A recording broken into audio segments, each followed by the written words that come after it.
শ্রী ভগবানের যে শ্রী রাম, নৃসিংহ, বরাহ, মৎস্য, কুর্ম, পরশুরাম বা বুদ্ধ বা কল্কি বা যে অনন্ত অবতার, যুগাবতার, মন্বন্তরাবতার, সত্যাবেশ অবতার, গুণাবতার, লীলাবতার, এই যে অনন্ত অবতার ভগবান গ্রহণ করেন,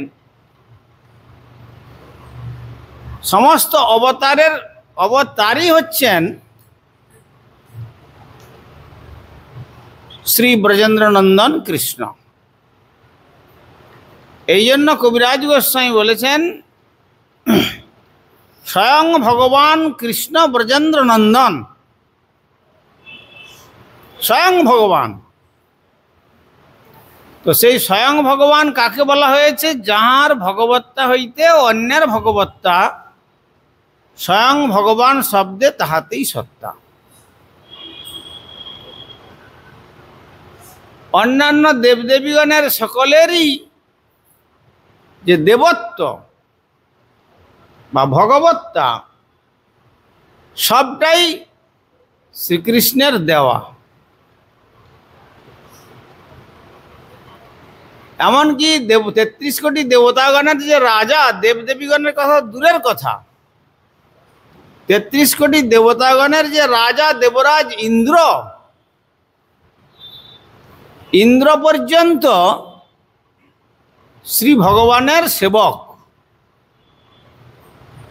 আজ্ঞাবাহী সেবক। তাই গিরিরাজ গোবর্ধন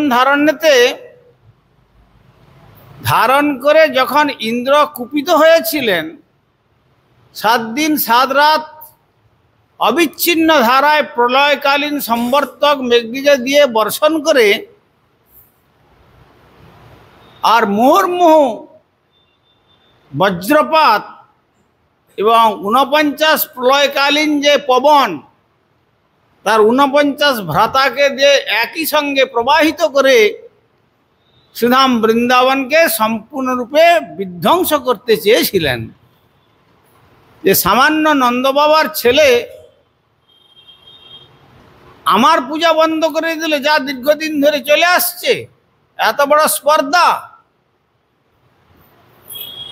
কিন্তু পরক্ষণে তার মহিমা বুঝতে পেরে তিনি কামধেনু আর ঐরাবতকে নিয়ে এসে মানসী গঙ্গার জল এবং কামধেনুর দুগ্ধের সেই ক্ষীর, এই সমস্ত দিয়ে শ্রী ভগবানের মহা অভিষেক কার্য করে পুনঃ পুনঃ ক্ষমা প্রার্থনা করে যখন গলবস্ত্র কৃতাঞ্জলি হয়ে তাঁর নিকট দাঁড়িয়েছিলেন, তখন শ্রী ভগবান বললেন, দেখো ইন্দ্র, তোমাকে যতটুকু ক্ষমতা দেওয়া হয়েছে সেই ক্ষমতাটুকুই তুমি ব্যবহার করো, এর থেকে অধিক কিছু আচরণ করলে তোমার ইন্দ্রপদটাও আমি কেড়ে নেব।